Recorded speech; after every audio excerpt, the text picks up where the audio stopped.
Сага скорый машинанын жетишсиздиги. Бир эле скорый машина бар, чакырсаң келбейт.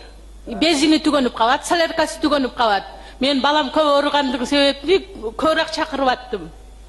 Анан өзгөнгө турмушка чыкканмын, врачтардын кош мамилеси. Мен Москвада көп жылдан бери иштеп келип, иштеген акчамды больницанын врачтарына салып аттым. Чөнтөгүнө 2000ден 1000ден салып аттым. Чтобы мен баламды жакшы караш үчүн. Кабыл албай койшуп атты. Рахмат. Мен больницанын жетекчиси Исламович, жооп берсеңиз.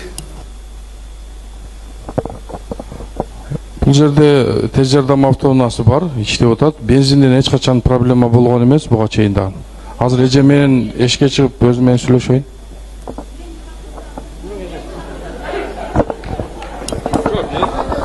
Исламбеч, мындай. Исламбеч, аппаратты кеңешме кыласыз. Аппарат эмен ошол тиешелүү медиктерге тапшырмаларды койгула. Элге болгон мамилесин оңдош керек, Исламбеч. Мына элдер жөн айткан жок да. Сиз ушуларды карап чыгыңыз. Акча алып атабыз. Ушул жерде бардык медицина кызматкерлери отурат, угушуп атат. Туруп койсоңор. Акча алдыбы сенден. Акча арыз жазып бер. Аз чыгып мына роуду.